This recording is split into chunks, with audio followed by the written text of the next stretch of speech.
여러분 반갑습니다. 만나서. 네. 제 기억에 제가 작년에 이맘때쯤에 저기 딴 데 어디서 여기보다 조금 작았던 것 같은데 자꾸 좀 약간 캄캄했었던 것 같은 여기 이게 많았고 1년 사이에 또 여러분에게 또 하나님께서 축복하셔서 더 아름다운 또 예배당에서 말씀 나눌 수 있게 하셔서 너무 감사를 드립니다. 또 올 여름에도 여러분들이 교회 처음 시작부터 보통 교회는 이제 이렇게 해서 교회가 잘 되면 선교하고 뭐 이렇게 하는데 시작하는 첫 해부터 여러분들이 선교에 참여하고 그런 일들이 계속되는 것에 대해서 너무나 감사를 드립니다. 선교가 교회가 하는 프로그램이 아니고 교회가 선교입니다. 교회라는 말 자체란 말이 선교라는 뜻입니다. 그래서 그런 의미에서 여러분들이 처음부터 이런 좋은 교회 모습들을 가져가기 위해서 감사를 드립니다. 오늘 읽은 말씀 다 아시는 말씀입니다. 그죠? 예수님이 성전에 들어가셨는데 보니까 비둘기 팔고 동전 바꾸는 사람들이 있었어요. 그래서 예수님께서 그걸 다 뒤엎고 그리고 내쫓고 강도에 너희가 성전을 강도의 소굴로 만들었다 이렇게 막 이렇게 해서 상당히 화가 내시는 장면입니다. 우리가 이 본문을 잘 아시는 이유는 이게 마태, 마가, 누가, 요한복음에 다 나옵니다. 그래서 굉장히 중요한 본문이다 그런 뜻이죠. 또 오늘 본문의 요한복음에 보시면요, 요한복음에 보시면 예수님께서 노끈으로 채찍을 만들어서 폭력을 사용해서 그들 다 내쫓기도 합니다. 여러분, 예수님과 폭력 이거 안 어울리는 말입니다. 그죠? 예수님은 일생에 폭력을 한 번도 딱 한 번 사용하셨습니다. 오늘 본문의 장면입니다. 예수님은 본인이 십자가에 잡혀갈 때 로마 군병들이 잡으러 올 때 그 예수님의 제자 중에 한 사람인 베드로로 예측되는 사람이 그 대제사장의 종의 귀를 잘랐습니다. 그때 예수님께서 물러서라 그랬으니까 자신의 목숨 앞에서도 폭력을 사용하지 않으셨던 분입니다. 그런데 예수님께서 폭력을 사용했다는 말입니다. 그러니까 상당히 큰 의미가 있는 그런 본문의 말씀입니다. 또 본문의 말씀이 우리가 굉장히 익숙한 이유는 이 본문 갖고 설교 많이 들었잖아요. 그죠? 그래서 저도 이 본문 갖고 이전에 우리 원로 목사님이 설교 이렇게 하신 것 들었습니다. 그러니까 성전에 들어갔더니 막 장사하는 사람도 있었잖아요. 그런 게 본문이잖아요. 그래서 이렇게 설교하신 적이 있습니다. 여러분, 제발 주일날 교회에서 장사하지 마십시오. 왜 여전도에 자꾸만 교회에서 주일날 깨 팔고 미역 팔고 기름 팔고 그런 거 왜 합니까? 교회가 무슨 장사하는 데인 줄 아십니까? 장사하지 마십시오. 이렇게 막 하면 뒤에서 여전도 회장이 다 화가 나가지고 내가 깨 팔고 미역 팔고 기름 팔아서 딴 데 쓰나 다 성경금 쓰지. 물론 그 중에 일부는 떼내서 설악산도 놀러 가긴 하지만 뭐 그때 막 그런 본문, 주일날 교회는 장사하는 곳이 아닙니다. 뭐 그런 때 떠오르는 본문입니다. 또 교회는 기도하는 곳인데 너희가 강대 소굴로 만들었다. 이런 본문 있죠. 그래서 이 본문 또 저 이럴 때 기억납니다.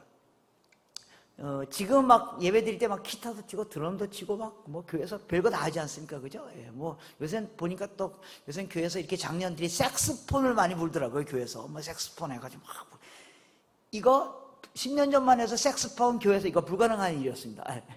지금 뭐 기타 치고 이런 거 너무 당연하죠. 저 대학교 다닐 때 그때 처음 교회에서 기타 칠 때입니다. 기타 치면서 내게 강 같은 평화 뭐 예수님 찬양 이거 처음 할 때입니다. 그래서 교회에서 막 기타 치고 있으면 장로님 들어와가지고 이놈들 교회가 기도하는 건데 교회에서 기타 치고 니네 연애하려고 그러지 뭐 나가 막 이럴 때 떠오르는 본문입니다. 설마 예수님이 교회에서 장사 조금 했다고 폭력을 사용하셨겠습니까? 이건 어마어마한 의미가 있습니다. 모든 성경이 다 그렇듯이 이렇게 중요한 본문은 성경 전체를 통해서 이해하셔야 됩니다. 자, 예수님께서 성전에 들어가셨는데 그때가 어느 때냐면 다른 본문에 요한복음에 이런 데 보시면 6월절에 들어갑니다. 6월절에. 6월절에 성전에 들어가 보니까 거기 막 비둘기 팔고 이런 사람들이 많이 있었다는 겁니다. 왜 그렇습니까? 6월절은 어떤 날입니까? 유대인의 절기 중에 제일 중요한 절기입니다. 그죠? 그래서 6월절에 많은 유대인들이 다 성전에 모여서 주님께 예물을 드리는 날이라는 겁니다. 근데 왜 거기 비둘기 팔고 하는 상점들이 있었냐 이거죠. 6월절에 무슨 일이 생기냐면 이런 일이 생긴 거예요. 그러니까 6월절 날 그때는 유대인들이 다 모이는 거예요. 그래서 예루살렘 근처에 사는 유대인들만 모이는 게 아니고 저 400km, 500km, 300km 멀리 떨어지는 유대인들 다 오는 거예요. 그래서 무슨 일이 일어나냐면 이런 일이 일어나는 거예요. 그러니까 예루살렘 근처에 사는 유대인은요, 6월절 아침에 일어나서 지난 1년 동안 키웠던 비둘기 중에 제일 깨끗한 비둘기 한 쌍을 다 꺾고 교회에 와서, 성전에 와서 예물을 드리면 돼요. 근데 문제는 뭐냐면 저 200km, 300km, 심지어 500km 떨어진 곳에 사는 유대인들이 6월절에 맞춰서 제물을 드리려면 어떻게 돼요? 그래서 아침에 일어나가지고, 그러려면 뭐예요? 그 당시는 걸어가는 시대잖아요. 그래서 6월절에 맞춰서 오려면 한 달 전쯤에 떠나야 돼요. 400km 걸어가야 되니까. 그래서 한 달 전쯤에 지난 1년 동안 키웠던 비둘기 중에 제일 깨끗한 비둘기 한 쌍을 알고 한 달 동안 걸어오는 거예요. 걸어오는 동안 어떻게 된다는 거야? 이 비둘기가 눈깔 다 돌아가고 털 다 빠지고 얼굴 새카매지는 개판 제물이 진다는 겁니다. 그걸 주님께 드릴 수 없다는 겁니다. 그래서 성전 안에 들어와서, 성전에 와서 도착한 다음에 성전 안에서 성전 제일 가까운 데서 제일 좋은 비둘기 사가지고 주님께 예물을 드릴 수 있도록 그들의 편리를 봐주기 위해서 성전에서 비둘기 파는 곳이 있었다는 겁니다. 왜 동전 바꾸는 곳이 있었어요? 당시 예루살렘은요, 예루살렘끼리 사용하는 화폐가 따로 있었어요. 그래서 예루살렘 바깥 지역에서 오는 사람들이 물건을 사려면 화폐를 바꿔야 돼요. 그래서 그들의 편리를 위해서 그들이 좋은 예물을 주님께 드리게 하기 위해서 그 안에 비둘기 팔고 돈 바꾸는 코너가 있었다는 겁니다. 여러분, 깨끗한 예물을 주님께 드리는 거, 이거 좋은 겁니까? 나쁜 겁니까? 좋은 겁니다. 저희 어머니는요, 옛날에 장사하셨던 분이거든요. 시장에서 장사하면 돈이 막 왔다 갔다 하지, 옛날에는, 그죠? 화폐 왔다 갔다 하는데 빳빳한 1,000원짜리만 들어오면 이게 성경책 사이로 들어갑니다. 주일날 뭐요 그래가지고 빳빳한 1,000원짜리 중에 제일 빳빳한 거 나눠줘가지고 이거 갖고 헌금해. 이거 좋은 겁니까? 나쁜 겁니까? 좋은 겁니다. 좋은 예물을, 깨끗한 예물을 드리는 거 좋은 겁니다. 저 옛날에 이제 영국에서 유학했는데요. 제가 다니던 학교와 제가 섬기던 교회가 옥스퍼드 쪽에 있어가지고 한 3시간 정도 드라이브해서 가야 돼요. 그래서 제가 이제 수도 맡은 날은 어떻게 하냐면요, 3시간 동안 양복 입고 이렇게 딱 가면 뭐예요? 옷 다 구겨지잖아요. 그래서 어떻게 해요? 양복하고 넥타이 쫙 차 안에 걸어놨다가 운전하고 와가지고 대충 걸음한 옷 입고 운전하고 와서 성가대실에 들어가가지고 깨끗한 옷을 싹 갈아입고 그리고 앞에 나가서 설교해요. 이거 좋은 거예요? 나쁜 거예요? 좋은 거예요. 주님께 좋은 예물을 드리고 깨끗한 예물을 드리는 거, 이거 나쁜 거 아니에요. 근데 왜 예수님께서 그들 보고 분노하실 정도가 아니라 상을 다 뒤에 엎으시고 분노하시고 강도라 그러고 쫓아내버렸냐 이거죠. 여기는 어마어마한 의미가 있는 겁니다. 여러분, 성경의 모든 본문이 그러듯이 성경은 성경 전체를 통해서 이해하셔야 됩니다. 자, 오늘 예수님께서 이 성전에 들어가셨잖아요. 그러면 그 성전은 처음에 누가 지은 성전이에요? 구약에서 성전을 처음 지은 사람이 누구예요? 솔로몬입니다. 솔로몬. 그죠? 그러니까 이 성전은 예수님이 들어가셨지만 이 성전은 누가 지은 성전이냐면 솔로몬이 지은 그 성전이라는 겁니다. 솔로몬이 지었다가 이스라엘이 바빌론에 포로 잡혀갔다가 그때 다 무너졌을 때 다시 수르바벨 이런 사람들이 돌아와서 다시 졌다가 또 이스라엘이 완전히 멸망한 다음에 성전이 다 무너졌는데 헤롯 왕이 유대인들에게 잘 보이려고 어마어마한 돈을 들여서 지은 그 성전, 그 성전이야. 근데 그 성전은 처음 누가 지은 성전이냐면 솔로몬이 지은 성전입니다. 그죠? 그 성전에 예수님이 들어가셨다는 겁니다. 자, 구약에서 성전의 의미가 뭐예요? 구약에서 성전의 의미가 뭐예요? 구약에서 성전의 의미는 건물을 말하는 게 아닙니다. 지금도 성전은 건물을 말하는 게 아닙니다. 성전의 의미는 뭐예요? 하나님의 임재를 말하는 겁니다. 하나님의 임재. 그래서 하나님께서, 구약에서 성전이 왜 지어졌어요? 하나님께서 이스라엘 백성을 애굽에서 그 지어내면서 계속 구름 기둥과 불 기둥으로 인도하시고 그리고 장막을 지어서 인도하시다가 드디어 그들이 가나안 땅에 들어간 다음에 하나님께서 뭐라 그랬어요? 내가 너들 가운데 영원히 거할 것이다. 그래서 나의 처소를 지어라. 그래서 성전을 지은 겁니다. 구약에서 성전의 의미는 건물을 말하는 게 아닙니다. 하나님의 임재를 말하는 겁니다. 여러분, 구약의 역사의 클라이막스가 어느 때였어요? 어느 시대가 구약 이스라엘 역사의 클라이막스였어요? 다윗과 솔로몬 시대, 그죠? 다윗의 인생의 클라이막스가 뭐였을 것 같으세요? 다윗은 뭐가 자기 인생의 클라이막스가 되길 원했던 것 같으세요? 영토가 넓어지는 거예요? 군사력이 많아지는 거 아닙니다. 다윗은 뭐가 자기 인생의 클라이막스가 되길 원했냐면 성전을 짓는 거였습니다. 건물을 말하는 게 아닙니다. 하나님의 임재를 말하는 겁니다. 다윗은 뭐가 자기 인생의 클라이막스가 되길 원했냐면, 그러나 여러분들은 뭐가 여러분의 인생의 클라이막스가 되길 원하십니까? 여기 뭐 청년대학부 모임이라서 우리 청년부들이 많이 계신 것 같은데, 우리 싱글 자매님들, 뭐가 여러분 인생의 클라이막스가 되길 원하십니까? 드디어 그 형제를 만나는 순간이요? 여러분 인생의 절망의 시작입니다. 어느 날 밥 먹는데요, 아내가 이렇게 째려보는 거야. 아내가 저를 째려봐. 그래서 왜 째려봐, 또 왜 째려봐 그랬더니, 말 좀 해봐 그랬더니 아내가 툭 이러는 거예요. 내 인생의 절망이 언제 시작됐는 줄 알아? 그래서 내가 언제? 당신 만나고부터요 그러더라고. 농담입니다. 여기 연세가 좀 있으신 분들, 뭐가 여러분의 인생의 클라이막스가 되기를 원하십니까? 예, 하나님께서 은혜 주셔서 세상 평화롭게 잘 살고 은혜롭게 살고 아이들 시집장가 다 보내고, 그리고 은퇴해서 직업 좋은 직업 갖고 해서 은퇴해서 노후 자금까지 다 마련해놓고, 은퇴 자금 마련해놓고 바닷가에 앉아서 조개 껍질을 줍고 있는 거요? 뭐 그런 게 여러분 인생의 클라이막스가 될 수도 있겠죠. 다윗은 뭐가 자기 인생의 클라이막스가 되기를 원하냐면, 나로 말미암아 하나님의 임재가 우리 가운데 거하는 일이 일어나게 될 수 있다면, 여러분 인생의 클라이막스에 이 일이 일어나기를 원합니다. 하나님의 임재가 우리 가운데, 그게 뭐예요? 그게 축복이에요. 그게 구원이에요. 그래서 솔로몬이 성전을 지으려고 그랬던 거예요. 그리고 잘 아시는 것처럼 하나님께서는 솔로몬에 이어서 다윗에 이어서 다윗의 아들인 솔로몬을 통해서 성전을 완성하는 사건입니다. 자, 그래서 성전이 완성되어지는 장면이 일어납니다. 그게 바로 열왕기상 8장입니다.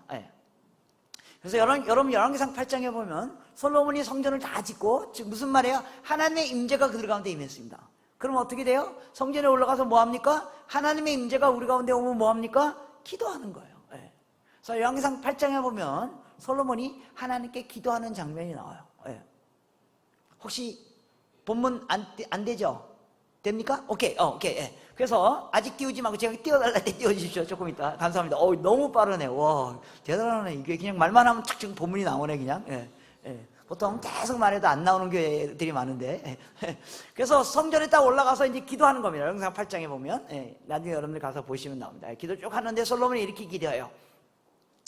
하늘과 땅에 하나님 같으시니 없나이다.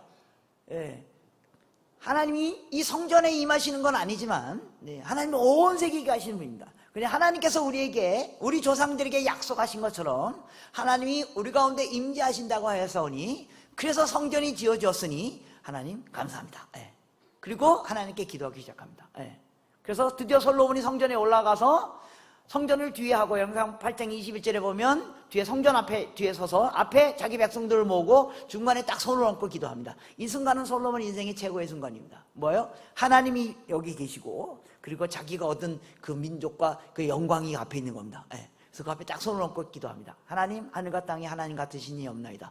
하나님이 온 천하에 계시고, 하나님이 우리 가운데 여기에만 계시는 것은 아니지만 하나님께서 우리에게 약속하셔서 내가 너희와 함께 하시겠다고 약속하시고 이 성전을 지었으니, 즉 우리가 뭐예요? 하나님께로부터 하나님의 임재 가운데 우리가 임하였으니, 즉 우리가 복을 받아 싸우니 이제 하나님께 기도합니다. 이렇게 기도해요. 그러면서 뭐라고 기도하냐면, 우리 열조 조상에게 약속하신 것처럼, 우리 열조 조상과 나의 아버지 다윗에게 약속하신 것처럼 하나님이 우리 가운데 임하셨으니, 그런 뜻입니다. 그러면 솔로몬이 하나님이 우리 조상에게 약속하신 것처럼 우리 가운데 임재하셨으니 라고 말하면, 그러면 유대인들이 우리 조상 그럼 누굴 말하는 거예요? 유대인들이 보통 우리 조상 그럼 누굴 말해요? 아브라함. 그래서 하나님이 아브라함에게, 그리고 아브라함의 후손이 이스라엘 백성에게 무슨 약속을 했다는 겁니까? 그렇게 약속하신 것처럼 하나님이 우리 가운데 임하셨으니, 그런 뜻이에요. 그럼 도대체 하나님은 아브라함에게 무슨 약속을 하셨을까요? 여러분, 하나님이 아브라함에게 하신 약속이 뭔지 기억나세요? 창세기 12장 1절부터 3절입니다. 그리고 그 약속 때문에 이스라엘이라는 나라가 생긴 거예요. 창세기 12장 1절부터 3절 한번 띄워주시겠습니까? 네. 이게 하나님이 아브라함을 만나는 첫 장면이고, 이스라엘이라는 나라가 만들어지는 첫 장면이죠. 그래서 이스라엘의 조상이 아브라함이에요. 하나님이 아브라함을 불러서 뭐라고 말씀하셨냐면, 너는 고향 친척 아베 집을 떠나 내가 보여줄 땅으로 가라. 그리고 내가 너로 큰 민족을 이루고, 그래서 이스라엘 나라가 생긴 거죠. 너에게 복을 주어 너의 이름을 장대하게 하리니 너는 복이 될지니라 라고 말씀하셨어요. 2절 계속 있으셔도 됩니다. 감사합니다. 하나님이 아브라함에게, 즉 이스라엘의 유대인들의 조상인 아브라함에게 무슨 약속을 하셨다고요? 12장 2절에 무슨 약속을 하셨다고요? 예. 복을 주겠다고 약속한 게 아닙니다. 복이 되겠다고 약속하신 것입니다. 창세기 12장 2절을 읽고 하나님이 아브라함에게 무슨 약속을 했습니까? 그럼 대부분의 사람들이 그냥 아무 생각 없이 하나님이 아브라함에게 복을 주시겠다고 말씀하셨습니다. 아닙니다. 여러분, 성경은 어떻게 읽으셔야 돼요? 국어책 읽듯이 읽으셔야 돼요. 성경은 책이니까요. 그죠? 물론 하나님 말씀이면 동시에 책이에요. 자, 여러분 책을 읽을 때, 문장을 읽을 때 어떻게 해야 돼요? 주어 찾고, 목적어 찾고, 목적 보호 찾고, 서술어 찾고, 이거 아시죠? 그죠? 예. 그래서 주어가 누구예요? 아브라함, 하나님이. 그죠? 그 다음에 아브라함에게 목적 보호가 뭐냐면, 서술어가 뭐냐? 복을 주겠다는 게 아닙니다. 여러분 문장 잘 읽으셔. 내게 복을 주옵니다. 문장이 안 끝났습니다. 너의 이름을 창대케 하겠다가 아닙니다. 너의 이름을 창대케 하리입니다. 문장이 안 끝났습니다. 뭐예요? 하나님이 아브라함에게 하신 목적 서술어는 뭐예요? 너가 복이 되게 하시라는 겁니다. 하나님이 아브라함에게 하신 약속은 복을 받겠다는 것도 아니고요, 창대하게 하겠다는 것도 아니고요, 복이 되겠다는 겁니다. 여러분 이거 놓치시면 성경 놓치는 겁니다. 물론 복을 주겠다고 말했죠. 그런데 복을 주어 복이 되게 할 것이다. 복이 되게 할 것이라는 게 목적 보호라는 거예요. 국어책, 예. 그러니까 저 문장에서 하나님이 아브라함에게 복이 되게 할 것이라는 게 약속의 내용이라는 겁니다. 그런데 내가 너에게 복이 되게 할 건데, 이거 우리가 갖고 있는 옛날 성경이 뭐예요? 너가 복의 근원이 되게 할 것이다. 그래서 누가 복을 받겠다는 거예요? 3장으로 넘어가면 너를 축복한 자에게 내가 복을 내리고 너를 저주한 자를 내가 저주하니 땅의 모든 족속이 너로 말미암아 복을 얻을 것이냐 하시니라. 그래서 창세기 12장 1절부터 3절은 여호와께서 아브라함에게 복을 주겠다는 게 문장의 핵심이 아니고 여호와께서 땅의 모든 족속이 복을 받게 할 것이다. 이게 문장입니다. 여호와께서 땅의 모든 족속을 복을 받게 할 것이라는 것이 하나님이 아브라함에게 하신 약속이라는 겁니다. 그리고 아브라함에게, 당사자에게 하신 약속은 뭐예요? 이 일이 이루어지기 위해서 내가 너를 복이 되게 할 것이다. 그리고 복이 되게 하기 위해서 내가 너에게 복을 줄 것이다. 그런 뜻입니다. 그래서 복을 받는 게 종국적 목표가 아니고 땅의 모든 족속이 복을 받는 게 목적이고, 그러기 위해서 아브라함이 복이 되는 게 목표이고, 그러기 위해서 복을 받게 될 것이라는 뜻이라는 겁니다. 영어 성경이 이런 뜻입니다. 죄송합니다. 제가 영어 잘 못하는데 이게 설명하기 위해서 그럽니다. I will bless you. 내가 너에게 복을 줄 텐데 so that you may be a blessing to all nations. 이런 뜻입니다. 여러분, so that you may 용법 아시죠? 앞구절이 중요해요? 뒷구절이 중요해요? 뒷구절이 중요한 겁니다. 내가 왜 너한테 이거 하냐면 이거 하려고 이거 하는 것이야, 그런 뜻이죠. 내가 너에게 복을 줄 것이다. 근데 왜 복을 주냐 하면 복이 되게 하려고 복을 주는 것이다, 그런 뜻입니다. 그래서 하나님이 아브라함에게 하신 약속의 내용은 아브라함이 복을 안 받겠다는 말이 아니에요. 근데 그게 최종 목적이 아니고, 그게 약속의 최종 내용이 아니고, 너가 복이 되게 할 것이라는 것이 약속의 내용이라는 겁니다. 그리고 그러기 위해서 내가 너에게 복을 줄 것이다. 하나님은 이 약속의 내용을 이스라엘 백성에게 끊임없이 하셨어요. 그리고 솔로몬이 그걸 정확히 알고 있었다는 겁니다. 그래서 하나님께서 우리 열조 조상에게 약속하신 것처럼 우리에게 하나님 임재하셨습니다. 난 무슨 말이냐면, 하나님이 우리 열조 조상인 아브라함에게 뭘 약속했냐면 너희들이 앞으로 복이 될 것이다. 즉 복의 통로가 될 것이다. 그래서 모든 민족이 복을 받는 일이 일어나게 될 것이다. 그 일이 일어나기 위해서 내가 너에게 복을 주는 것이다. 그런 뜻이라는 겁니다. 솔로몬이 이걸 알고 있었다는 겁니다. 자, 성경에서 복 중에 복이 뭐예요?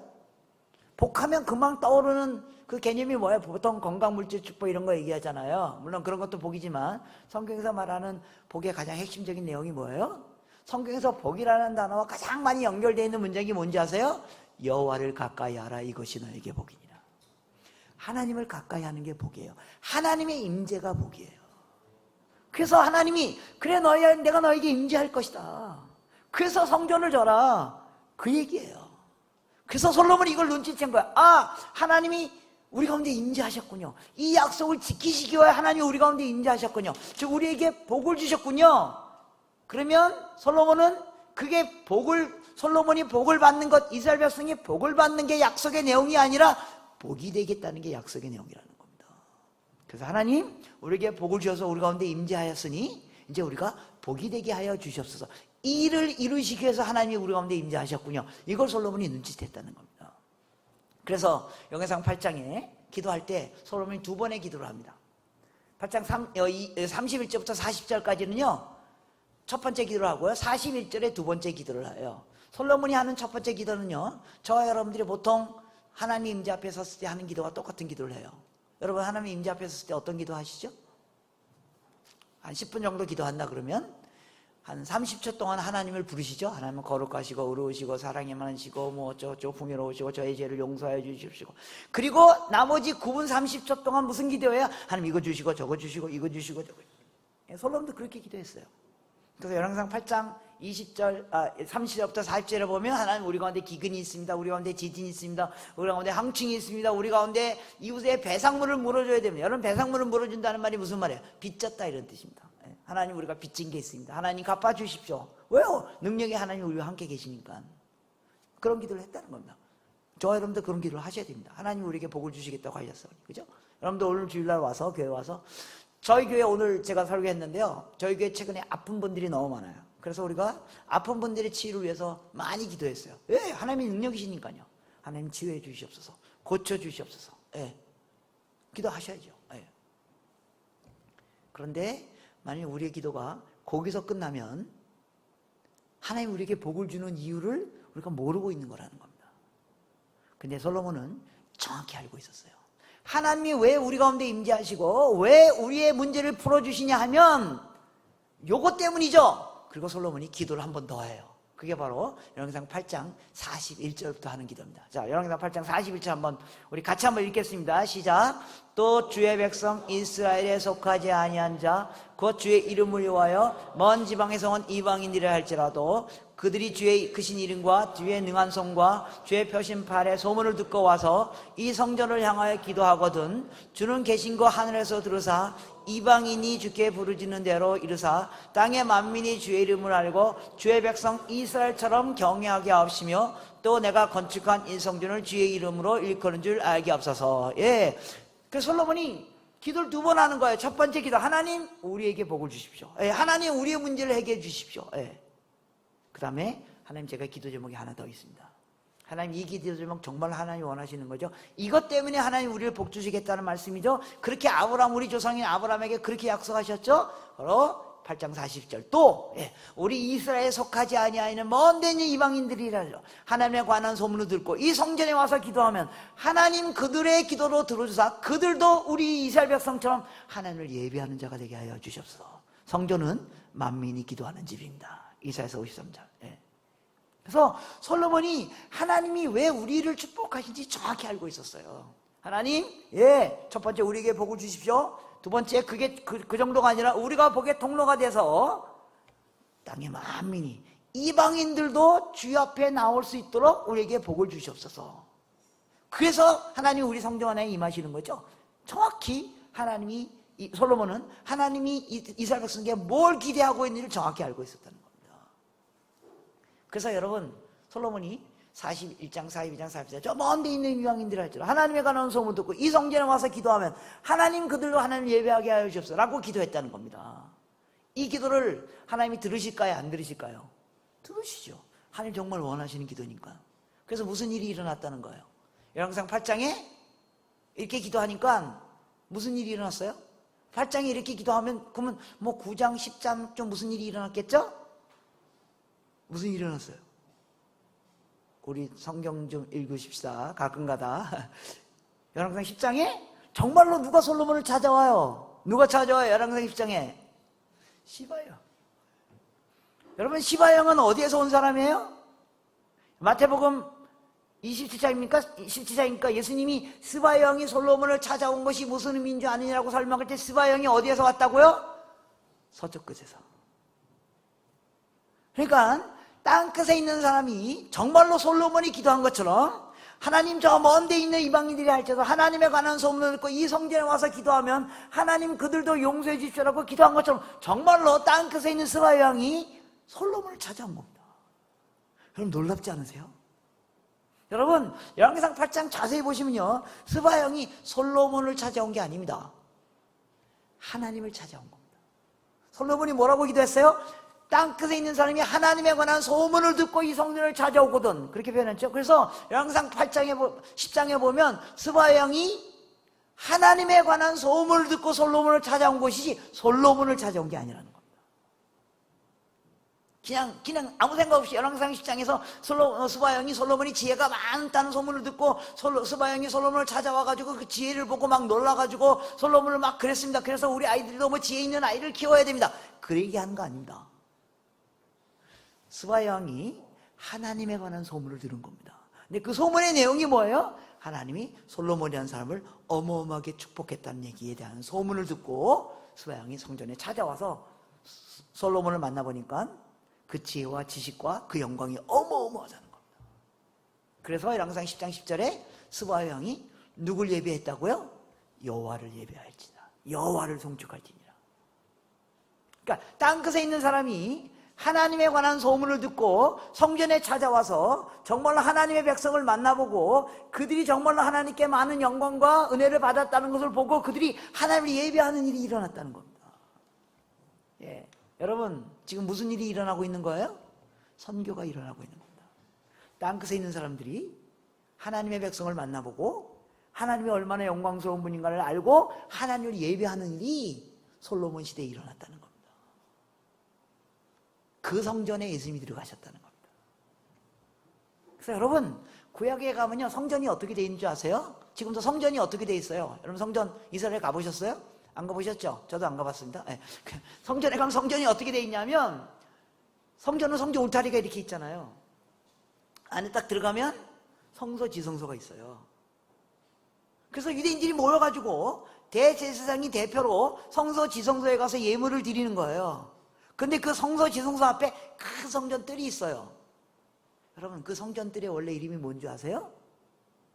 이방인의 뜰이에요.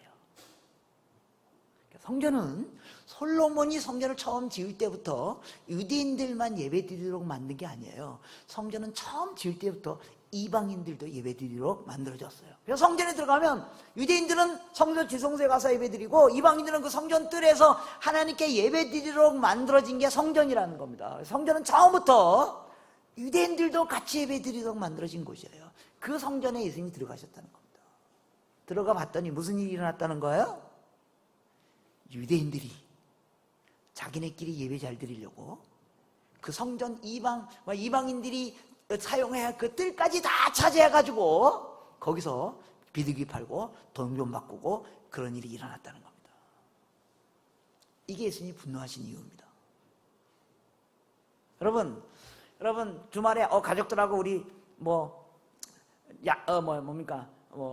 그 식당에 한번 가야 되겠다. 그래서 시간이 딱 갔어요. 근데 좌석이 꽉 찼어요. 보니까 저기 좌석이 한 3자리 딱 비어 있어요. 그래서 앉으려고 딱 가봤더니 뭐라고 돼 있어요? 예약석. 앉을 수 있어요? 못 앉아요? 못 앉습니다. 성전은 처음부터 이방인들이 와서 예배 드리도록 특정한 지역이 따로 떼어져 놓은 곳이 성전이라는 겁니다. 근데 예수님이 그 성전에 들어가 봤더니 유대인들이 지네끼리 하나님께 예배 잘 드리려고 이방인들이 예배 드려야 할 그 자리까지 다 차지해가지고 하나님께 예배 드리고 있었다는 겁니다. 이게 예수님의 분노의 이유입니다. 그리고 예수님께서 뭐라 그러셨어요? 내가 이런 성전을 허물어 버리겠다. 그리고 3일 만에 성전을 다시 짓겠다. 그리고 그 3일 만에 다시 짓겠다는 걸 뭘 상징한다고요? 자신의 육체를 의미하시고. 그래서 예수님께서 죽으시고 3일 만에 부활하신 사건을 통해서 무슨 일이 일어났다는 거예요? 모든 민족이 구원 얻을 수 있는 길을 예수님이 여셨다는 겁니다. 성전은 유대인이 예배 드리는 곳이 아니라 모든 민족이 하나님을 예배하는 그 장소가 바로 성전이라는 겁니다. 여러분, 오늘날 성전에 해당되는 공간이 어디예요? 바로 우리 교회예요. 그죠? 우리 교회는 처음부터 우리만 예배 드리는 공간이 아니에요. 우리 교회가 갖고 있는 재정, 우리 교회가 갖고 있는 에너지, 우리 교회가 갖고 있는 공간은 처음부터 우리만 예배 드리는 곳이 아니에요.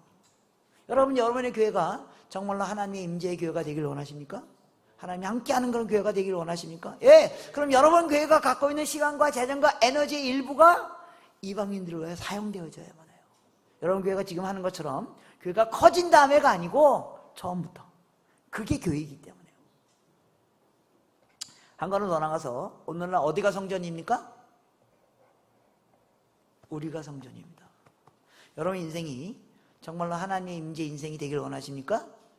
하나님이 여러분 인생을 통하여 이방인들이 복음을 듣고 이방인들이 구원 얻기 위하여 하나님께서 여러분에게 주어진 시간과 재정과 에너지의 일부가 이방인들을 위해 사용되어져야지만 그게 하나님의 임재의 성전이라는 겁니다. 여러분들이 올여름에 또 단기팀을 가는 것은 그런 삶의 일부입니다. 그런 삶의 일부입니다. 예, 일주일 시간 내는 거 어렵고 쉽지 않지만 그러나 내가 하나님의 임재 인생을 산다는 말은 나의 삶에 주어진 그 시간과 재정과 에너지의 일부가 이방인들을 위하여 사용되어지는 것, 그게 하나님의 임재 인생이고 그게 하나님의 임재의 공간입니다. 한 걸음 더 나가서 이것은 단순히 시간적으로 단기팀 가는 것 그런 것만을 말하는 것은 아닙니다. 그것도 훨씬 더 큰 의미입니다. 예를 들면 여러분들이 오늘 단기팀 가기 위해서 이런 예배를 드린다는 거 아셨지 않습니까? 그죠? 예. 근데 문제는 오늘 아침에 여러분들이 무슨 기도 하셨습니까? 예. 시간과 재정을 드리는 것도 중요하지만 훨씬 더 중요한 것은 우리가 솔로몬과 같은 기도를 하고 있냐 이겁니다.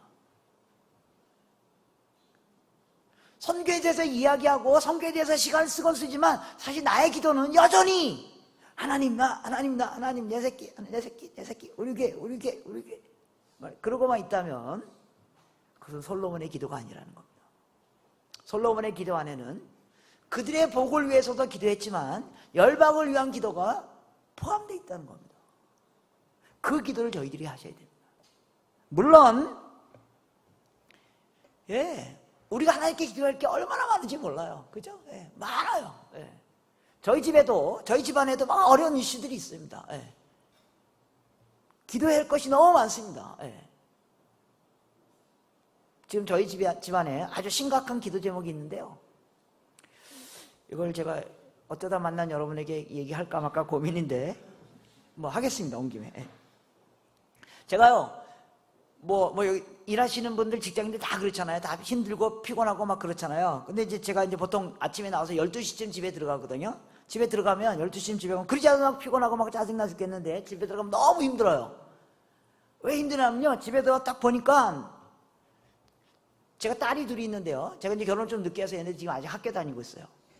그래서 집에 가서 딱 보니까 저희 아내하고 저희 딸하고 밤마다 싸워요.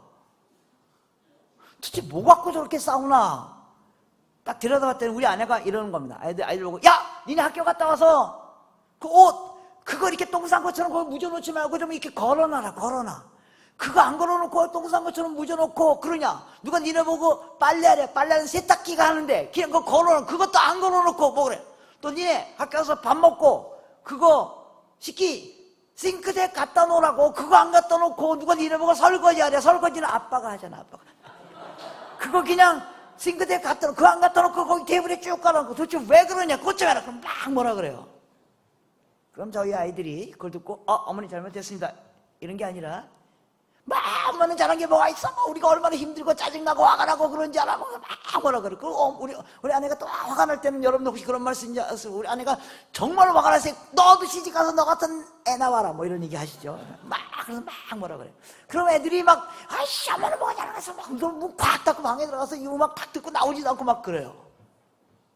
그 제가 밤에 들어가지고 이것들이 정말 이래가지고 제가 이제 아빠는 좀 무섭잖아요. 그죠? 일로와 뭐야 아니 일로와. 그래서 딱 불러놓고 야 엄마 말이 맞는 것 같다. 니네 학교 갔다 와서 그거 빨래 하라는 것도 아니고 걸어놓으라니 그것도 안 걸어놓고 그리고 그거 식기 싱크대 그냥 갖다 놓으라니 그것도 안 갖다 놓고 그렇게 엄마가 좀 뭐라 그런다고 막 화내고 짜증내고 막 문 팍 하고 방에 들어가고 도대체 니네 왜 그러냐고.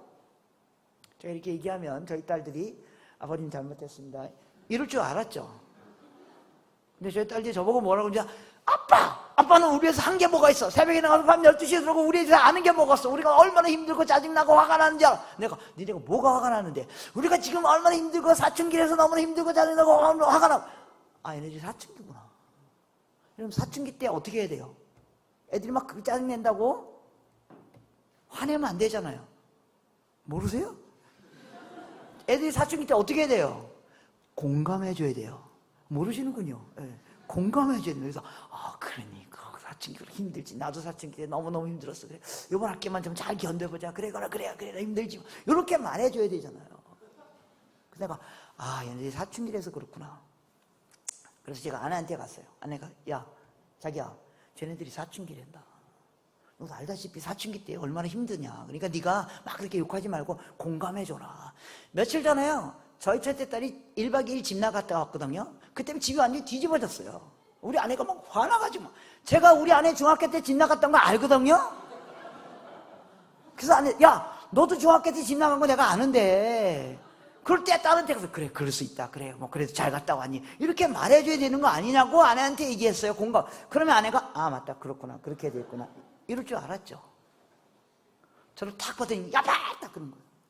당신 내가 지금 얼마나 힘들고 짜증나고 화가 나고 몸이 갑자기 뜨거워지기 시작하고 아니 몸이 왜 뜨거워지는데 막 내가 얼마나 당신도 보기 싫고 막 나를 왜 보기 싫은데 막 그러는 거예요. 도대체 왜 그러는데 그때 우리 아내가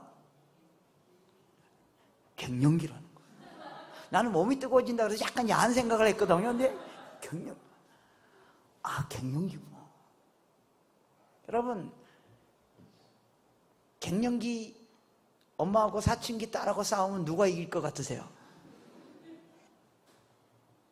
그래서 제가 아침마다 기도합니다. 하나님 우리 갱년기 딸과 갱년기 딸이지 우리 사춘기 딸과 우리 갱년기 아내가 화해하게 해주십시오. 기도해야죠. 당연히 기도해야 되죠. 근데 그 기도가 넘어가야죠. 거기서 뭐죠? 하나님 우리 딸들이 청소년 때 이렇게 어렵군요. 그럼 우리 주변에 있는 많은 어려움을 당하고 있는 청소년들 우리 집안에 깨진 가정 때문에 힘들어하는 그 청소년들한테 기도가 넘어가야죠. 그럼 기도가 또 넘어가요. 하나님 전 세계에 지금 1억 명의 어린아이들이 길에 서 있는데 1억 명의 어린아이들이 길에 서 지금 있는데 하나님 누군가 그들을 돌봐주시옵소서. 기도가 넘어가야죠. 기도가 끊임없이 하나님 우리 이거는 솔로몬의 기도가 아닙니다. 솔로몬의 기도가 하나님 우리에게 복을 주십시오. 당연히 그러나 하나님 저들도 복을 받게 하여 주시옵소서. 우리 기도가 넘어가야 돼요. 한두 번 단기팀 가는 게 중요한 것이 아니라 중요해요. 그러나 우리의 평생의 기도가 여러분 복받고 천국 가고 구원 얻는 것은 우리의 인생의 목표가 아닙니다. 구원은 목표가 아닙니다. 구원은 뭐예요? 선물입니다. 구원은 목표가 아닙니다. 구원은 선물입니다. 하나님이 그런 놀라운 선물을 우리에게 주셨기 때문에 우리 인생의 목표가 생긴다고요. 그 목표가 뭐예요? 복이 되는 겁니다.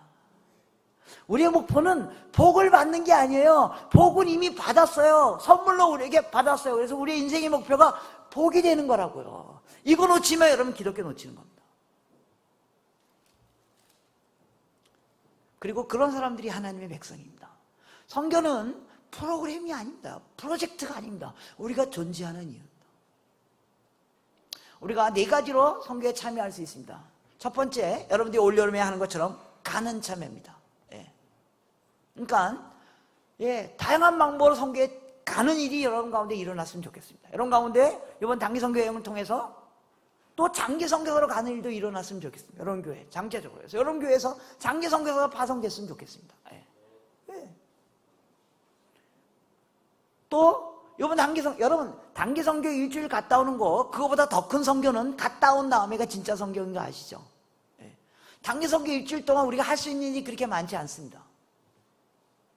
단기 선교 일주일이 선교가 아니고 갔다 온 다음에가 진짜 선교는 예를 들면 이런 겁니다. 여러분 어느 지역으로 가는지 모르겠지만 이런 방글라데시를 위해서 간다고 칩시다. 그럼 여러분들이 가기 전에 막 방글라데시 위해서 기도하잖아요. 그죠? 그래서 앞에서 이제 기도에 인도하는 사람이 자 우리가 이제 갈 방글라데시를 위해서 기도합시다. 그래서 방글라데시에 우리가 만날 선교사를 위해서 기도합시다. 이렇게 막 기도 제목을 내요. 그럼 여러분 어떻게 기도하세요? 아무 생각 없이 기도합니다. 가보지도 않았기 때문에. 그래서 되게 이렇게 기도합니다. 자 주여 삼창하고 기도합시다. 그럼 쥐 그러고 하나님 방글라데시를 사랑합니다. 방글라데시에 있는 선교사를 위해서 기도하고 그들이 사역 잘하게 해주시고 뭐 그 자녀들 하게 해주시고 건강하게 해주시고 이렇게 기도한 다음에 그 다음에 기도할 게 없거든요. 그래서 또 다시 하나님 사역 잘하게 해주시고 건강하게 해주시고 계속 그렇게 머리로 막 입으로 막 그렇게 기도하는데 머릿속으로는 아무 생각 없습니다. 그러면서 갑자기 방글라데시 인도네시아 사람들 왜 방글라데시 집에서 방에서 이걸 누구 구르나? 왜 이름이 방글라데시? 뭐 그런 생각이나 하고 생각이 딴 데로 갑니다.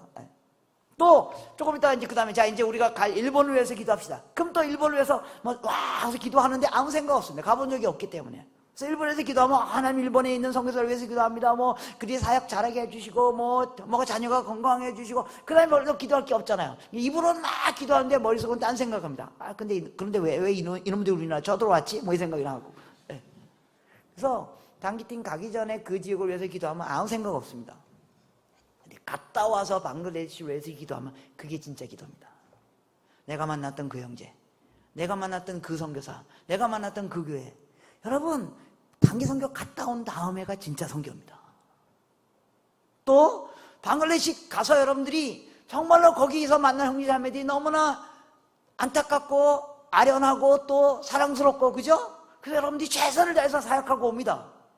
근데 문제는 갔다 온 다음에 한 3개월 지나면 아무 생각 없습니다. 그래서 전철을 탁 탔는데 전철에서 보니까 저기 얼굴 새까맣고 눈 땡글땡글한 애들이 막 모여가지고 막 떠들고 있어. 그래서 저 자식들 왜 남의 나라 와서 이렇게 떠들어. 그 사람들이 방글라데시 사람들입니다. 그들이 여기 있습니다. 한 주 방글라데시를 방문한 걸 통하여 나머지 51주 동안 국내에 와 있는 방글라데시 사람들에 대해서 관심을 갖고 사역하고 다가가고 그거 하자고 단기 선교 가는 겁니다. 단기 선교가 선교의 출발입니다. 단기 선교만 선교가 아니고 단기 선교 갔다 온 기간이 선교가 아니고 그 기간이 출발점이 돼서 이제 선교적 삶을 사는 일이 계속 일어나길 기대하는 겁니다. 네. 또 여러분 가운데 뭐 단기팀 가는 사람은 가는 거고 안 가는 나는 뭐 아니고 그렇게 생각하시면 오해입니다. 여러분이 꼭 단기 선교나 이런 거가 아닌 방법으로 정말 선교지에 가서 어마어마한 사역을 할 수 있습니다. 선교사라는 타이틀을 갖지도 않고 예를 들면 여러분이 직장에서 보통 직장 다니다 보면 요새는 다 이렇게 뭐 국제적인 회사하고 다 연결되어 있잖아요. 그래서 한 직장에서 중견 간부가 되면 이제 회사에서 어느 날 사장이 불러다가 이런 말 할 겁니다. 당신 앞으로 3년 동안 해외 근무하십시오 라고 말할 겁니다. 그래서 사장이 그럼 어디 갈 수 있는데요? 3지역 갈 수 있습니다. 그 중에 당신이 가고 싶은 지역을 가족하고 상의해서 알려주십시오. 서로 겹치지 않게 다른 사람하고. 그래서 어디 갈 수 있습니까? 예, 당신 3년 동안 런던에 갈 수 있습니다. 당신 3년 동안 뉴욕에 갈 수 있습니다. 당신 3년 동안 카불에 갈 수 있습니다. 예. 여러분이 어디 가겠다 그러면 반드시 갈 수 있는 곳이 있습니다. 거기는 아무도 안 가려고 그러기 때문에요. 어디일 것 같으십니까? 예, 카불이 어디입니까? 모르시죠? 아프가니스탄의 수도입니다. 거기에는 저 같은 선교사 한 명도 없습니다. 저는 카불에 못 들어갑니다. 한국 선교사는 카불에 들어갈 수 없습니다. 근데요, 카불에 삼성, 현대, LG, 사망기업 다 들어와 있습니다. 여러분은 가실 수 있습니다. 예, 거기 먼지구덩이에요. 가난한 나라예요. 예, 여러분들이 저는 영국 가겠습니다. 예, 뭐 가십시오. 예, 기억하시면 영국에서 3년 동안 가가지고 뭐 좋잖아요. 거기 뭐 유럽도 구경하고 막 거기 박물관도 다 공짜고 좋습니다. 가려면 가십시오. 기회가 되시면 가십시오. 나쁜 거 아닙니다. 근데 여러분 아시죠? 요새 한 달에 한 번씩 폭탄 터지는 데가 런던인 거 아시죠? 가려면 가세요. 네. 뉴욕에 가서 뉴욕에 가서 맨하탄에 가서 뭐 브로드웨이 가서 팬텀 오페라 보고 라이온킹 보고 간 김에 아이들 미국에서 공부시키고 그래서 그거 좋습니다. 그렇게 하십시오. 예, 나쁜 거 아닙니다. 동시에 여러분들이 3년 동안 카불에 가겠다고 작정할 수 있다는 겁니다. 여러분들이 3년 동안 카불에 가서 현지 지사장 하면요 마을 유지인 거 아세요? 마을 유지입니다. 선교사 10명보다 더 큰 일 할 수 있습니다. 어마어마한 일을 할 수 있습니다. 거기가 먼지구덩이에 아이들 학교도 없어요. 예. 그래서 어떻게 하겠다는 거예요? 아내하고 상의해서 홈스쿨링 하는 겁니다. 여러분 전 세계에서 홈스쿨링이 상당히 발달된 나라가 한국입니다. 그래서 아들과 같이 3년 동안 가서 먼지구덩이에요. 예. 여러분 그렇다고 여러분 아시죠? 해외 살아보신 분이 있으시죠? 여러분 그런 가난한 나라에 가면 여러분들이 정말 힘들게 사는 거 아닙니다. 여러분 파리에 가서 3년 동안 회사에서 주는 월급 갖고 살아보세요. 파리에서 파리바게뜨나 뜯어먹고 파리나 날리고 있죠. 예. 카불에 가보세요. 그 돈으로 정말 떵떵거리고 살 수 있는 거 아세요? 어마어마한 영향력입니다. 단기 선교 안 가셔도 됩니다. 그런 결정을 하는 겁니다. 그게 선교적 삶입니다. 두 번째, 여러분들이 환영하는 실천에 참여할 수 있습니다. 선교는요, 멀리 가는 게 선교가 아니고요, 다른 문화에 가는 게 선교예요. 근데요, 옛날에는 다른 문화가 어디 있어요? 다 멀리 있었다는 겁니다. 지금도 멀리 있어요. 그래서 우리가 멀리서 찾아가야 돼요. 동시에 지금 그 다른 문화 사람들이 어디에 와 있어요? 우리 옆에 와 있다는 겁니다. 지금 한국에 이미 150개국의 나라 사람들이 와 있어요. 그리고 한국에 온 대부분의 나라 사람들은 복음을 듣지 못한 곳에 온 사람들입니다. 여러분, 작년 바로 이맘쯤에 제주도에 예멘 난민 500명 도착한 거 여러분 아시죠? 그 사건 때문에 한국이 뒤집어졌습니다. 교회는 더 뒤집어졌어요. 그래서 교회가 어떻게 반응했는 줄 아십니까? 와, 무슬림들이 몰려오고 있다. 이놈들 테러리스트들 막 몰려오는데 전부 내보내야 된다. 막 그래서 청와대 게시판에 막 그거 올리고 막 그래서 막 거기에 교회들이 앞서는 거 아세요? 근데 여러분 아세요? 예멘이라는 나라는요, 저희가 선교사 수십 명 보냈는데 교회가 하나도 안 생긴 나라입니다. 근데 그들이 500명이나 여기 와 있다고요. 그들이 여기 와 있는데 우리가 다가가서 친절을 베풀고 그 중에 한두 명이라도 복음을 들을 수 있다면, 그래서 그들이 자기 나라로 돌아갈 수 있다면 근대적 의미의 교회가 생기는 겁니다. 어마어마한 일을 우리가 여기서 지금 할 수 있습니다. 여러분, 예멘 난민들이 왔다 그러잖아요. 그래서 여러분들 난민들이 비행기 타고 왔으니까 이 사람들 전부 전부 노동자들이고 그 다음에 거지들이고, 아닙니다. 여러분, 오해하지 마십시오. 어느 나라에 전쟁이 일어났어요. 그래서 사람들이 탈출해요.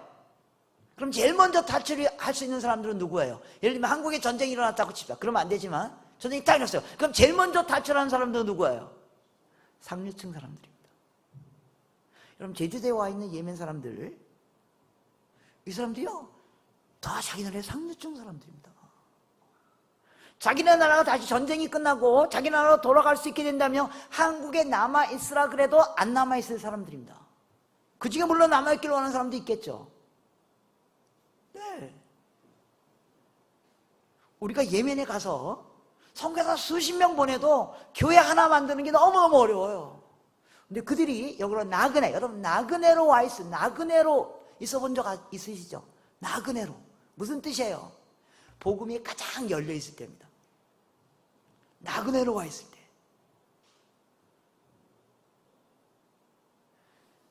그들이 작년에 왔는데요, 되게 재밌는 것은요, 정부가 오히려 그들에게 은혜를 베풀었어요. 그래서 1년 동안 한국에 머물 수 있는 인도적 체류 비자를 줬어요. 교회는 막 그들 보고 나가라 그랬는데 오히려 정부가 그들을 보고 머물러 있게 했어요. 여러분, 필립 얀시가 쓴 책 중에 하나님의 은혜라는 책이 있어요. 그 책의 첫 문장이 뭐냐면, 세상도 교회가 하는 거 다 한다. 집 져주고 먹을 거 주고 자리 제공하고 다 한다. 근데 교회만이 할 수 있는 일이 있다. 그것은 바로 은혜를 베푸는 일이다. 교회가 갖는 유일한 매력이 뭔지 아세요? 우리가 구제사회가 아무리 잘해보세요, 정부가 더 잘하거든요. 교회가 갖는 유일한 매력은 은혜를 베푸는 겁니다. 여러분, 은혜란 말이 무슨 말이에요? 상대가 어떤 조건이든 상관없이 그들을 받는 겁니다. 왜 우리가 그 은혜를 베풀 수 있어요? 우리가 그 은혜를 경험했기 때문에요. 나의 조건과 상관없이 하나님이 나를 받아주셨기 때문에요. 이것이 교회만이 할 수 있는 일입니다. 교회가 이 은혜를 베풀어야 됩니다. 여러분, 여기 무슬림들이 많아졌는데 그들 가운데 테러리스트들이 있고 나쁜 짓을 하려는 사람이 있습니다. 그럼 그걸 잡아내는 일은 누가 하는 일이에요? 정부가 하는 일입니다. 여러분 가운데 정부에서 일하시는 분 있으십니까? 그 일을 잘 하십시오. 그리고 우리는 그분들이 그 일을 잘 할 수 있도록 기도해야 됩니다. 그건 정부가 하는 일입니다. 정부가 그 일을 잘 할 수 있도록 기도하는 게 우리의 일이고, 우리가 해야 할 일은 은혜를 베푸는 일입니다. 근데 지금 거꾸로 했다는 겁니다. 정부는 은혜를 베풀었는데 교회는 막 내보내라 그랬다는 겁니다. 그래서 그들 중에 몇 명이 서울로 올라왔어요. 그래서 이태원에 왔어요. 그래서 그들이 딱 오면 다 이태원으로 오거든요. 그래서 저희가 이태원에 예멘, 한국 예멘인 협회 이런 걸 만들었어요. 거기 이태원에 이미 와 있는 예멘 사람들하고. 그래서 그게 딱 광고가 나니까 사람들이 다 이제 올라오면 이태원에 오는 겁니다. 그래서 거기 모이는 겁니다. 그래서 우리가 그들에게 뭐 식사도 제공하고 또 일할 수 있는 데도 이렇게 연결해주고, 예. 거기서 일하는 사역자들하고 같이 팀이 돼서. 근데 한 번은 한 30대 초반 중반 되는 어떤 젊은 분이 있었는데, 그분이 그 일하러 갔다 와가지고 계속 힘들어하고 있는 겁니다. 막 힘들어하고 막 너무 우울해 있는 겁니다. 예. 왜 그래요? 물어봤더니 이분이 자기네에서 교수였대요. 근데 이제 제주도를 거쳐 서울에 올라온 거예요. 근데 교수 뭐합니까? 먹고 살아야 되니까. 그래서 일자리 이렇게 연결돼서 공장에 가서 일을 하게 됐어요. 그래서 일주일 동안 일했는데 이분이 너무 자존심이 상한 거예요. 자기가 소위 말하는 교수잖아요, 교수. 근데 여러분, 아무리 교수면 뭐예요? 여러분, 교수가 가서 그 밀감밭에 가서 귤 따보라 그러세요. 그거 잘합니까? 못합니까? 못합니다. 다 여러분 가서 공장에 가서 일해보시라. 다 못합니다.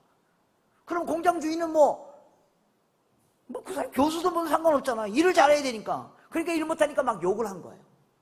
이 사람이 나중에 그 욕이, 여러분 아시죠? 뭐 새끼 그런 욕들, 예, 한 거예요. 이 사람이 그게 무슨 뜻인지 나중에 아는 거예요. 너무 자존심이 상한 거예요. 내가 교수였는데. 그래서 이분이 원래 약간의 우울증이 있었던 거예요. 예. 그래서 이 우울증이 도진 거예요. 그리고 또 자라고 잠자리를 줬는데 어디서 자라고 줬냐면 노숙자들 자는데 자라 그랬던 거예요. 그래서 이분이 너무 화가 난 거예요. 그래서 이 막 감정적으로 너무 없앴다 버린 거예요. 예. 그래가지고 우울증이 더 심해져가지고 거기 그러고 앉아있는 거예요. 예. 그래서 이 사람이 뭐라고 하는지 아십니까? 저 예멘으로 가겠다는 겁니다. 다시. 그러니까 가지 말라고. 왜요? 거기 전쟁이 일어났기 때문에 죽지 않으려고 우리나라에 온 거잖아요. 근데 거기 다시 가겠다는 말은 무슨 말이에요? 죽을 수 있다는 거예요. 가지 말라고. 어떡하든지 너 여기서 살아남으라고. 근데요, 그분이 자꾸 가겠다는 거예요. 왜 그러냐니까 자기 우울증이 너무 도져가지고 자기가 자꾸만 자살할 것 같은 충동이 든다는 거예요. 그래서 가겠다는 거예요. 가지 말라고. 얼마 전에 제가 찾아가서 그 사람 앞에서 제가 막 춤을 췄어요. 좀 즐겁게 해드리려고. 저 조금 있으면 연금 타거든요. 예. 제가 30살 때 나이 앞에서 막 춤을 췄습니다. 기쁘게 하려고. 어떻게 하든지 마음의 위로를 받으려고. 얼마 전에 소식을 들었는데 목을 맸대요. 예. 근데 그 옆에 친구가 발견한 거예요. 그래서 목숨을 건져준 거예요. 그래서 이 친구가 자기도 모르는 사이에 자기가 목을 맨 거예요. 그래서 거기서 깨어난 다음에 자기가 나는 예멘으로 돌아가겠다는 겁니다. 내가 여기 이러고 있다가 또 내가 언제 나의 목을 맬지 모르는데 내가 죽더라도 예멘에 가게. 왜? 예멘에는 전쟁터지만 그래서 거기 자기 부모님하고 동생들이 있으니까 죽어도 가족들 있는 곳에 가서 죽겠다고 가겠다는 거예요. 다 말렸어요. 그런데 그 목맨 사건 그 며칠 후에 이 사람이 그냥 공항으로 간 거예요. 무조건 간다고. 그래서 그들 돕는 친구가 따라갔어요. 막 가니까. 뭐 돈도 없는데 막 공항 무조건 가겠다고 공항으로 간 거예요. 근데 이 예멘 사람들이 한국 올 때 어떻게 오냐면 말레이시아를 거쳐서 말레이시아에서 제주 거쳐서 서울 이렇게 올라오거든요. 그래서 자기가 말레이시아에서 자기 나라 돌아가는 비행기 표는 있는데 한국에서 말레이시아 가는 비행기 표가 없는 거예요. 그래도 그냥 막 가겠다고 간 거예요. 공항에 가서 막 난동을 부렸대요. 그러니까 이 친구가 할 수 없이 거기서 공항에서 말레이시아까지 가는 비행기 표를 사준 거예요. 75만 원인가 얼마 들었어요. 지금 갔대요. 그리고 이제 나중에 돌아와서 저희한테 그 얘기를 했어요. 그래서 저희가 그 얘기를 듣고 너무 안타까웠습니다. 더군다나 그리고 이제 그 표를 사준 그 다른 예멘 친구도 자기도 다 노동하는 사람이 돈이 거의 없는데 자기 돈 75만 원 쓴 거예요. 그러니까 우리가 그래가지고 그 형제가 이제 굉장히 힘들어하고 있는 거예요. 그래서 우리가 눈치채고 저희들이 그때 이 예멘 사람을 돕기 위해서 모금을 했거든요. 예, 모금한 돈이 남아 있어가지고 그 표를 대신 사준 친구에게 75만 원을 제가 줬어요. 그러니까 이제 제가 잘했다. 예, 그 친구를 도왔기 때문에 잘했다. 예, 그걸 줬어요. 그리고 한 이틀 정도 있다가 제가 성경을 묵상하다가 제가 너무 당황한 거예요. 제가 저에게 너 도대체 무슨 짓을 한 거냐고. 내가 무슨 짓을 했는지 아세요? 예멘으로 돌아가는 사람의 비행기 표를 제가 사준 거예요. 무슨 말이에요? 예멘으로 돌아간다는 말은 뭐예요? 죽으러 가는 사람의 비행기 표를 제가 사준 거라고요. 제가 잘했다고 생각했는데 사실 예멘으로 가면 거기 전쟁터에 죽을지도 모르는 그들이 살려고 예멘에서 나왔잖아요. 살려고 한국에 왔잖아요. 어떡하든지 살아보려고 한국에 왔잖아요. 근데 여기서는 더 죽을 것 같아서 죽을지도 모르지만 다시 예멘으로 가겠다는 겁니다. 그 비행기의 티켓을 제가 사줬다고요. 제가 순간적으로 얼마나 당황했는지 아세요? 티켓을 사주는 게 아니고 너가 가서 바지가장이라도 붙잡고 가지 말라고 해야지. 너 어떡하든지 여기서 살아있어라. 그래서 여기서 생명을 구해놔라. 그렇게 해야죠. 여러분, 여기 와 있는 예멘인들에게, 정말 목숨이 위협을 받고 여기 와 있는 예멘인들에게 우리가 다가가서 사랑을 베풀고 배려를 베풀 수 있다면 그들이 복음을 향하여 문을 열 수 있습니다. 그 어마어마한 기회가 우리 옆에 있습니다. 거기 이제 예멘인 그 돕는 그 그룹이 있어요. 그 사람들 다 예수 안 믿는 사람들입니다. 다 무슬림들입니다. 예. 우리가 기독교인인 거 압니다. 예. 그래도 우리가 그들을 돕는 것에 대해서 그들이 일단은 허락을 합니다. 예. 그리고 여러분, 그 무슬림들의 가장 큰 그 생활의 그 가치가 뭔지 아세요? 환대예요. 환대. 예. 여러분, 무슬림 지역에 한번 방문해 보세요. 얼마나 환대하는지 몰라요. 예. 그게 그들의 삶의 가치이기 때문에요. 그래서요, 여기 와 있는 그 무슬림들을 우리가 돕기 위해서 우리가 그들에게 이렇게 다가가잖아요. 그들이 우리에게 식사를 대접해요. 놀랍죠?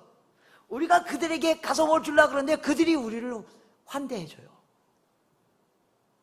물론 그래서 우리가 슬쩍 그들에게 돈을 이렇게 니네 이거 갖고 좀 먹을 거 하라 그래 돈을 쑥 주면요, 그들이 돈을 갖고 아주 좋은 음식을 마련해가지고 우리를 초대해요. 그래서 우리가 가서 시큼 먹고 와요. 환대예요, 환대. 근데 여러분, 근데 그 안에 있는 또 다른 두려움이 뭔지 아세요? 그들이 왜 그렇게 우리보다 환대가 더 환대 많이 해요. 근데 그들이 그런 환대를 보이는 이유가 뭔지 아세요? 사실은 두려움이에요.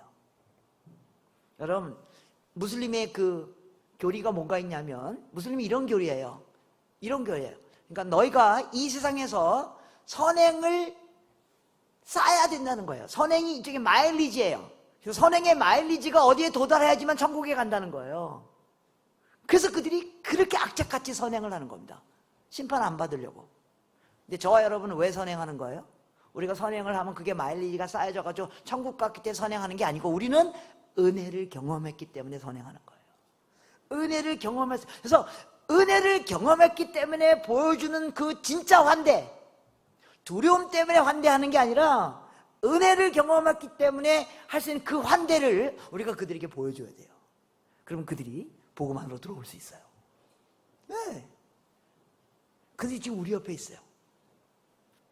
얼마 전에 그들하고 다시 만나서 같이 식사하는데, 그 중에 리더가, 그 리더는 자기네에서 의사였어요. 치과 의사예요. 그리고 준 외교관이에요. 그러니까 나한테 생각이 있는 친구예요. 그래서 여기 와 있는 예멘들을 모아가지고 이렇게 쭉 하는 거예요. 근데 그 형제가 예수 안 믿으니까 형제가 아니죠. 그냥 브라더, 무슬림 브라더. 한 번은 이러는 겁니다. 식사 다 끝난 다음에 저희한테 정말로 감사드리고 싶은 말이 있습니다. 그래서 무슨 말입니까? 그러니까 그분이 이러면, 저희가 지금 거리에 나가도 때로는 어떤 한국 사람들이 우리들 보고 나쁜 놈들이라 그리고, 너네 여기 테러리스트지, 여기 뭐 돈 벌러 왔지, 한국 여자를 막 꼬시러 왔지, 막 그리고 욕하고, 그리고 막 물병도 막 던진대요. 던지면 그 사람들의, 자기한테 그렇게 던져, 그 사람들의 얼굴을 바라다보고 그들이 뭐라고 얘기하냐면, 자기가 이렇게 얘기한대요. 감사합니다. 고맙습니다. 제가 잘 있다가 가겠습니다. 나쁜 짓 안 하고 잘 있다가 가겠습니다. 도와주셔서 감사합니다. 라고 말한다는 거예요. 근데 그 친구 하는 말이, 제가 왜 그렇게 말하는 줄 아십니까? 저희들에게 물병을 던진 사람에게 왜 그렇게 말하는 줄 아십니까? 그가 하는 말이, 저희가 물병을 던진 사람의 그 얼굴을 보면 그 얼굴이 누구의 얼굴로 보이냐 하면, 그 이태원에서 저희와 같이 그들 돕는 선교사 이름이 하선열이거든요. 그 저에게 물병을 던지는 그 사람들의 얼굴에서 저희는 하선열 한철호의 얼굴을 봅니다. 그래서 우리가 그 사람들에게 감사하다고 말합니다. 네. 여기 와 있는 난민자들, 이민자들, 또 노동자들, 다문화 가정, 여러분 다문화 가정들이 얼마나 어려운지 아시죠? 네. 그들에게 다가가서 손 한번 잡아주는 거, 그게 선교하는 겁니다. 그래서 혹시 단기 선교 안 가시는 분들 혹은 가셨다 할지라도 그 일을 계속하는 겁니다. 단기 선교 그 일주간이 선교가 아니고 그거를 통해서 우리가 선교사로 헌신하는 게 아니라 선교적 삶을 사는 일에 헌신하는 겁니다. 선교적 삶을 사는 일. 예. 그래서 내 평생 그런 여러분 다 선교사로 나가란 말 아닙니다.